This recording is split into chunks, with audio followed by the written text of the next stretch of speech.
সবাইকে স্বাগত।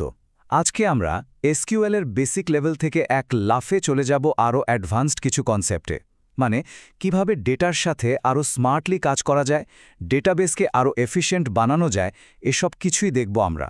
তো আর দেরি না করে চলুন শুরু করা যাক।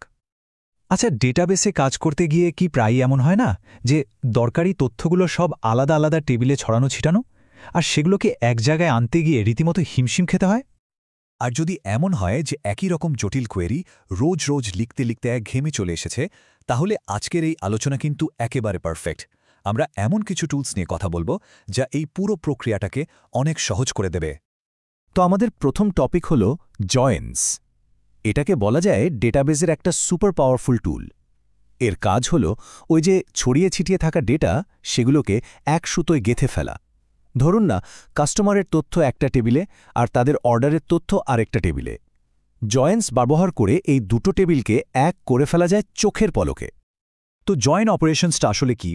একদম সহজ করে বললে এটা হলো দুটো বা তার বেশি টেবিলকে একটা কমন সুতো দিয়ে বাঁধার মতো। ঠিক যেমন ধরুন, দুটো পাজলের টুকরোকে মিলিয়ে একটা পুরো ছবি বানিয়ে ফেলা হয়। এই জয়েনই কিন্তু ছড়িয়ে ছিটিয়ে থাকা ডেটাকে এক জায়গায় আনার আসল জাদু। জয়েন কিন্তু মূলত 4 ধরনের হয়। চলুন এবার এক এক করে দেখে নেওয়া যাক কোনটা কিভাবে কাজ করে আর কখন কোনটা ব্যবহার করলে সবচেয়ে ভালো ফল পাওয়া যাবে। প্রথমেই আসি ইনার জয়েনের কথায়। এই যে ভেন ডায়াগ্রামটা দেখছেন, ঠিক এটাই হলো ইনার জয়েনের মূল কনসেপ্ট। এটা শুধু দুটো টেবিলের মধ্যে যে কমন ডেটাগুলো আছে, মানে যেগুলো দুটো টেবিলেই পাওয়া যাচ্ছে, শুধু সেটুকুই আমাদের দেখায়, একেবারে ছেদবিন্দুর মতো। এর পরেই আছে লেফট জয়েন।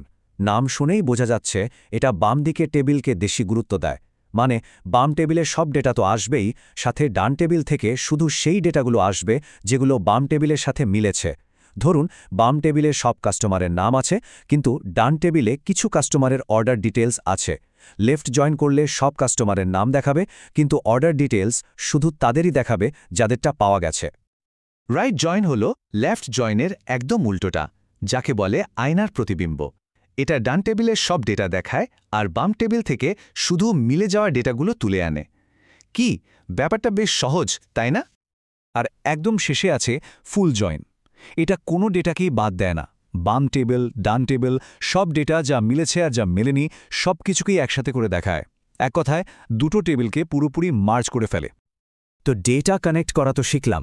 এখন চলুন দেখি কিভাবে আমাদের বারবার লেখা কোয়েরিগুলোকে বাঁচানো যায়, মানে সেভ করে রাখা যায়। আর এই কাজে আমাদের সাহায্য করবে স্টোরড প্রসিজার্স। স্টোরড প্রসিজিওর জিনিসটা কি? এটা হলো ডেটাবেসের ভেতরে সেভ করে রাখা কিছু এসকিউএল কমান্ডের একটা প্যাকেজ। এটাকে একটা রান্নার রেসিপির সাথে তুলনা করা যায়। একবার রেসিপিটা লিখে রাখলে যেমন বারবার একই জিনিস বানানো যায়, ঠিক তেমনি একবার একটা স্টোরড প্রসিজিওর বানিয়ে ফেললে একটা ছোট কমান্ড দিয়েই সেই পুরো কোয়েরিটা বারবার চালানো যায়। এই স্লাইডটা একবার দেখুন, পার্থক্যটা কি চোখে পড়ছে? আগে লিখতে হতো বিশাল এক জটিল কোয়েরি, আর এখন সিম্পলি একটা ছোট command, call get customer orders, ব্যাস কাজ শেষ। ভাবা যায় এটা যে শুধু আমাদের সময় বাঁচাচ্ছে তাই না, এটা কিন্তু নেটওয়ার্ক ট্রাফিকও কমিয়ে দিচ্ছে বক্সের নাটকীয়। এর সবচেয়ে বড় সুবিধাগুলো হলো পারফরম্যান্স বেড়ে যায়, নেটওয়ার্কের উপর চাপ কমে, একই কোড বারবার ব্যবহার করা যায়, আর সিকিউরিটিও অনেক বেড়ে যায়। এক কথায় ডেভেলপার আর ডেটা অ্যানালিসিসদের জন্য এটা একটা অসাধারণ টুল। কিন্তু এখানেই শেষ না, আমরা স্টোরড প্রসিজারকে আরও ডায়নামিক আর ফ্লেক্সিবল বানাতে পারি, আর তার জন্য আমাদের দরকার হবে প্যারামিটারসের। ব্যাপারটা অনেকটা ডেটাবেসের সাথে কথা বলার মতো। ইন প্যারামিটার দিয়ে আমরা ডেটাবেসকে কিছু ইনপুট দিচ্ছি, মানে তথ্য দিচ্ছি, আর আউট প্যারামিটার দিয়ে ডেটাবেস আমাদের একটা আউটপুট বা রেজাল্ট ফিরিয়ে দিচ্ছে। একেবারে একটা যোগ নেওয়ার সম্পর্ক। এবার আমরা চলে এসেছি আমাদের আলোচনার শেষ এবং সম্ভবত সবচেয়ে ইন্টারেস্টিং কনসেপ্টে। সেটা হলো ডেটাবেস অটোমেশন। আর এই অটোমেশনের কাজটা করে ট্রিগার্স। আচ্ছা, ট্রিগার জিনিসটা কি?